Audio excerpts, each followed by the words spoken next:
What's going on, guys? It's Sean here, and I'm back today to give you guys my long overdue review of the Jordan New Beginnings pack. Before we go on with today's video, I just want to give you guys a little bit of a rant. So being in Canada, oftentimes we don't get a lot of the shoes that you guys down in the States do.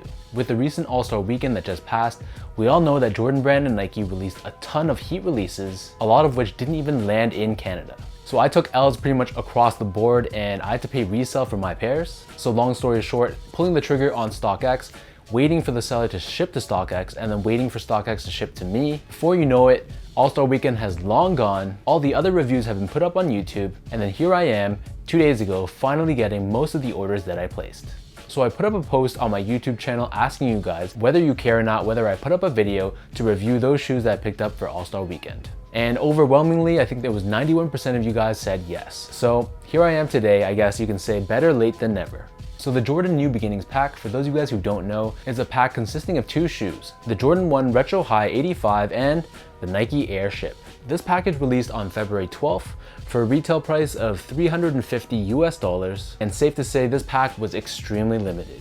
Luckily for me, I pulled the trigger before the prices went insane, and I think last I checked, this package in my size is reselling for just under 3,000 Canadian dollars.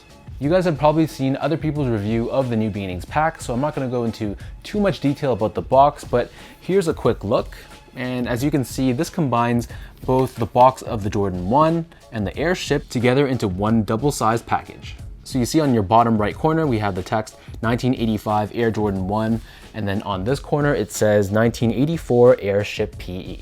And then the box opens up like so, and then we have the dates 1984 and 1985. So diving back to the shoes, first let's take a closer look at the Airship. The Airship is most famously known as the shoe Michael Jordan wore before the Air Jordan 1. All that buzz about the NBA finding Michael Jordan for wearing his Bred 1s, the truth of the matter is he was actually wearing a black and red version of the Airship. So this version right here is a PE that Michael Jordan wore during his rookie year in 1984, and actually this marks the very first time that the Airship in any color has finally been retroed. Alongside the Airship, they also give you this retro style booklet, which gives a breakdown of the technology and the materials used to construct this shoe. The upper of the Airship is constructed using a very soft white leather. On the toe box, we have these perforations running throughout, and we have this soft white leather wrapping around the front toe box as well. On both sides of the forefoot, we have what Nike calls independent forefoot stabilizer straps, and these are basically additional pieces of leather which gives you additional support from a width perspective. On the sides of the shoe, we have more of that soft white leather, and then stitched on top, we have a Nike swoosh constructed out of this red colored leather. You'll notice that the width of the swoosh is much chunkier than the width of the swoosh found on the Jordan 1. Surrounding the top heel of the shoe, here we have this bold red leather, and this leather again is also pretty soft to the touch. On the back heel, we have this center strip of white leather, and it's finished off with this Nike Air branding stamped on the back heel. As for the laces, so these come with your standard flat style white lace, but they do give you a secondary pair of red laces if you want to give the shoe some added pop and added splash of color. Underneath the laces, we have a thin white colored nylon tongue, and at the very top, we have the Nike Air tag done in a combination of white and red. The interior of these Airships is lined in this soft textile, and you'll notice that the size of the shoe is stamped on in black. Pulling out the insoles, so these come with a very thick and very well padded white colored foam midsole. On the heel, we have the Nike Air branding stamped on in red. If you look underneath the insole, you'll see that the Airship is also board lasted, which is how shoes used to be done by Nike. So the upper of these Airships sits atop this polyurethane midsole, and if you look very closely, you'll see that the midsole has a very intricate pattern running throughout. Encapsulated underneath the heel but not visible to the eye, we have a Nike Airsole unit for cushioning and impact protection. Flipping the shoe over to the bottom, so here we have your outsole. So at first glance, this looks like your Air Jordan 1 outsole. This is entirely done in red colored rubber, but this middle portion where the Nike logo sits, this area here is carved out a little bit differently than the Jordan 1. Next up, moving to the Air Jordan 1. So similar to the Airship, this one was also a PE version that was worn by Michael Jordan, this time in 1985. Being that this is a Jordan 1 Retro High 85, this means that Jumpman recreated the shoe to make it as close to the construction of the original Jordan 1 as possible. So the materials, the fit, the shape, all that has been changed, and we'll get through all those details throughout this review. So the base layer of this sneaker, which is this white portion right here, this is constructed using a very thick but very smooth white leather. To the touch, I'll be honest, it doesn't have that same soft and plush feel that a lot of the Jordan 1s these days have, and instead it feels much firmer but also much thicker to the touch. Surrounding the outer edges of the toe box, here we have this red leather, which is again also very thick, very sturdy and stiff. So I know opinions about this leather has been pretty split. Some people are in the camp that it feels like plastic, while other people are saying that it's actually a high quality leather that just needs to be broken in. For me, I can't give a proper opinion about this because I've only worn these once. But what I will say is, right off the bat, when you buy these brand new, it will feel very firm and it's gonna crease pretty bad. But you could tell the leather they use is thicker, and I think they'll hold up better over time, just like the originals. Moving onwards, on the mid panel of both sides of the sneaker, so here we have that white leather again, and then overlaid on top, we have a red Nike swoosh. Around the ankle collar area on the lateral side of the shoe, we have this reworked, remastered Air Jordan Wings logo. So this Wings logo is actually embossed into the leather, and it's a noticeable difference from the recent Jordan 1s that we've been seeing. Surrounding the top ankle collar area, here we have that sturdy white leather once again, and then on the back heel, it's covered with that red leather in a much pointier shape, which is a nod to the OGs. In terms of laces, so these come with a flat style red lace, but they give you a secondary pair of white laces as well. In addition, hanging off the shoe, there's also an OG inspired hang tag, which contains information about the Jordan 1 model, which is something that the original pairs of Jordan 1s had. Underneath the laces, we have your white nylon tongue, and the tongue was higher cut than the recent Jordan 1s we've been seeing. Finishing this off, we have the Nike Air tag done in red and white. The interior of these Jordan 1s is again lined in this red textile, and similar to the Air ships, we have the size, and I believe this is the production date of the shoe, stamped on in white. Pulling out the insoles, so again, these come with a very thick, very padded foam midsole, and we have Nike Air branding stamped on the heel in red. Similar to the Air ship, if you look underneath the insole, you'll see that these Jordan 1s are also board lasted, which is true to how the original Jordan 1s were constructed. So the upper of these Jordan 1s sits atop a reworked Jordan 1 midsole. Though this still is a polyurethane midsole, both the pattern on the midsole is changed, it's much more pronounced, and the shape of the midsole is also different as well. Whereas the recent Jordan 1s has been more flat, this one actually curves sort of upwards around the midfoot and then back down along the back heels. Taking a look at the bottom of the shoe, so here is your classic Jordan 1 outsole. This is entirely done in this red colored rubber. We have this circular pivot point on the forefoot and Nike branding right in the center. Encapsulated within this midsole underneath the heel, we have a Nike airsole unit for cushioning as well.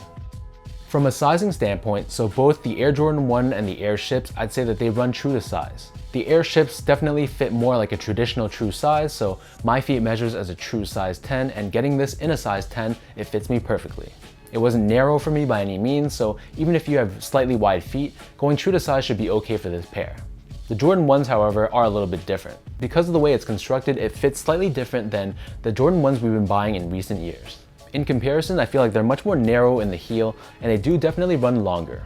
So if you have really wide feet, then this might not be the best shoe for you, but if you have slightly wide feet, normal width, or narrow width feet, then I feel like true to size should be the right call. Getting this in a size 10, there was a little bit of discomfort from a width perspective, but there's definitely more than enough room from a length perspective. So I think in a perfect world, I'd be a size 10.5 from a width perspective to accommodate my slightly wide feet, and then a 9.5 from a length perspective to accommodate the fact that the length of this recrafted Jordan 1 is much longer than we're used to.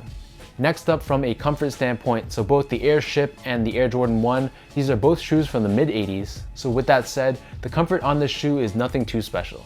I do have to give credit to Jordan Brand though. The insoles they've used for these shoes are much improved, so that gives you some decent level of step and comfort. But as far as comparing it to modern day sneakers, it's still gonna feel pretty firm on feet. You're gonna feel very flat to the ground, and it's not gonna have that soft, pillowy feel that shoes with, for example, React or Boost have in comparison. I also want to touch really quickly on the overall quality of this package. So as I mentioned from the start, the Air Ship, the leather felt very soft, while in comparison, the leather on the Jordan 1 felt very firm and very stiff. Beyond that though, the craftsmanship on both pairs was top notch, and I had no issues with glue stains or loose stitching on either pair.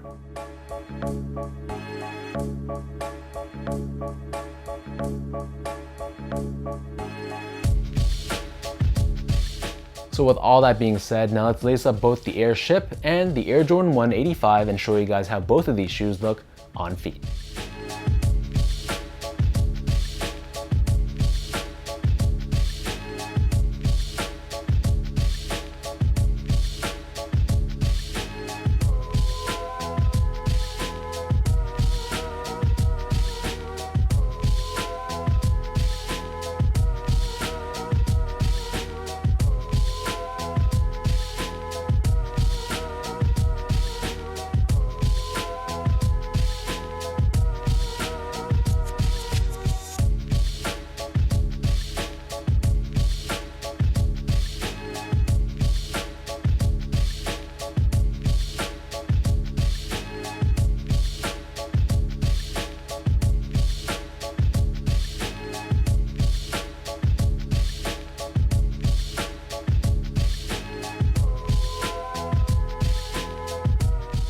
Another thing I wanted to do for you guys before we end the video is compare this 85 version of the Jordan 1 compared to the 2015 Chicago one. These are just going to be the noticeable difference that I found, and it's not going to be the complete list of differences, but hopefully this helps you guys in some way. So straight off the bat, the shape of the Jordan 1 85, it's much straighter compared to the Chicago's, which sort of has like a forward tilt. You'll also see that the cut of the Jordan 1 Chicago is a little bit higher on the back compared to the New Beginnings. The Wings logo is a major difference between the two. On the 85 version, it's embossed and done in this matte black finish, whereas on the Chicago's, it's more so debossed and it has a very glossy black finish.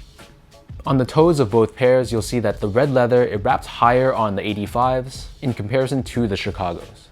If we look from a top-down perspective, the toe box has also been reshaped. So on the Chicago ones, this white portion right here is much thicker and shorter compared to the 85, which has much more of a slimmer and longer take. The tongue tags on both pairs is also changed. So on the Chicago pair, you'll see how the words Nike and Air are connected to the swoosh. And then on the 85 version, Nike and Air are separate from the swoosh, and we have those two registered symbols, one next to Nike and one on top of the swoosh. On the backs of the shoe, you'll see how the bottom panel of leather on the 85 version is much more of a sharp point to it, whereas on the Chicago's, it's much more rounder. Also, the actual midsole of the shoe has changed too. So on the Chicago one, it's slightly higher, slightly thicker than the 85s, and the pattern on the midsole has also changed.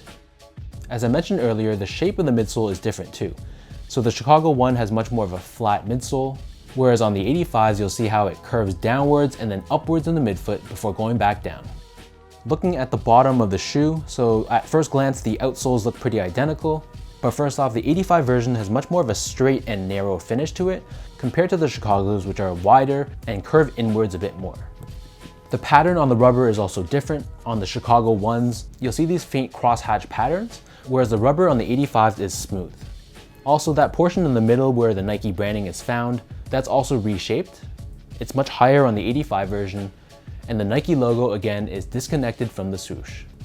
So those are pretty much the major differences that I found between the two. If you guys know of any more, definitely feel free to leave a comment down below.